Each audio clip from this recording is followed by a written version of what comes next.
Picture it. A room just explodes with noise. Cheers, high fives, that huge roar of a crowd.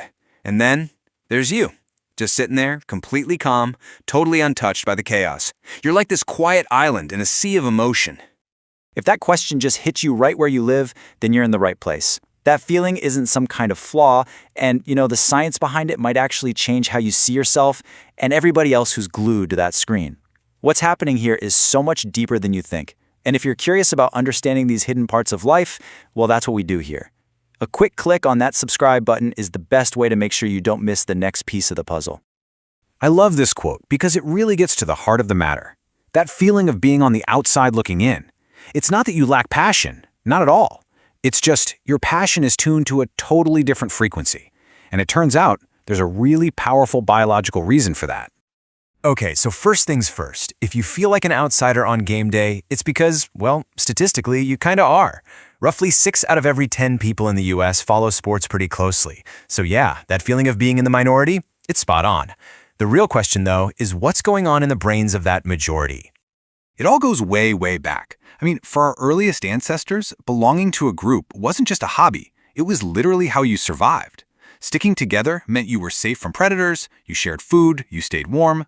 Sports today, they tap directly into that ancient primal need to belong. That team jersey is just the modern version of being part of the tribe. And here's where it gets really fascinating from a biological standpoint. When a fan watches their team, their brain releases a flood of oxytocin. That's the exact same chemical that bonds a mother to her newborn child or connects you with your best friends. It's this powerful neurochemical shortcut that makes a bunch of strangers on a field feel like your actual family. So, you've got this bonding chemical that locks in the feeling of us. But there's another piece to the puzzle. Think about a game. It's totally unpredictable, right? It's just a long series of tense moments, near misses, almost theirs, and then boom, a sudden win out of nowhere. That pattern is incredibly addictive for our brains. And that addictive thrill is all thanks to dopamine. It's the brain's reward chemical. But here's the kicker. It doesn't just fire when we get the reward. It fires in anticipation of it. It's that feeling you get right before you open a gift or when you pull the lever on a slot machine. The not knowing part is exactly what gets people hooked. So what if that roller coaster does absolutely nothing for you? Well, it probably just means your brain's reward circuit isn't wired to light up for that specific thing. And that's totally okay. Some researchers are even finding clues that this difference could be rooted in our own genetics. It's not a choice you're making, it's just how you're built. And this wiring has a really interesting effect on our sense of who we are. For a lot of fans, their personal identity gets kind of fused with the group's. The team's wins feel like they are wins. But for non-fans, that sense of self is often more internal, more stable. It's just not tied to the random outcome of a game they can't control. This also leads to another pretty big difference.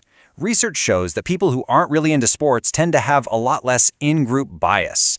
That automatic us versus them mentality. It just doesn't spark as easily. The whole idea of a rivalry just for the sake of rivalry, it often doesn't make much sense. You can actually hear this identity thing in the way fans talk. Just listen for it next time.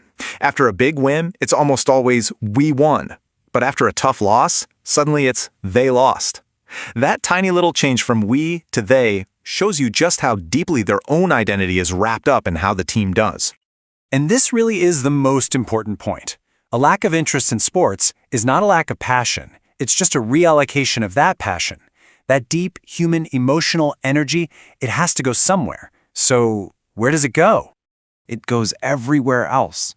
For someone who couldn't care less about a scoreboard, that same deep sense of purpose, that thrill, might be found in a piece of music, or in solving a really hard problem, or in a conversation that goes late into the night. It could be found in the quiet of a forest. The need for meaning doesn't go away. It just finds a different home.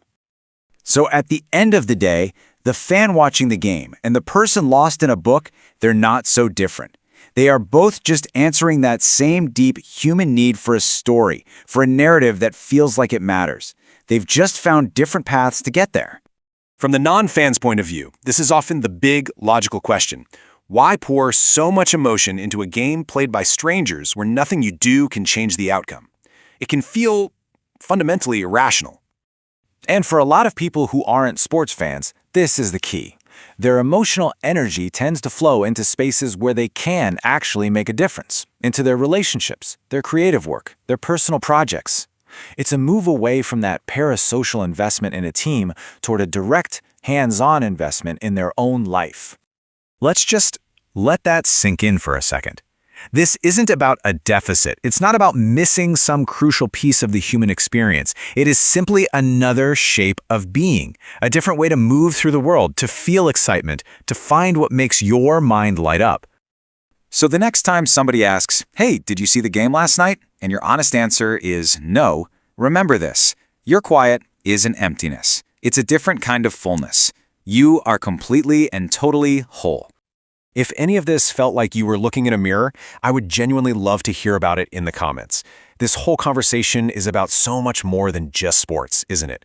Thank you so much for watching all the way through to the end. And if you want to keep exploring all the unique ways our minds work, please subscribe and turn on those notifications.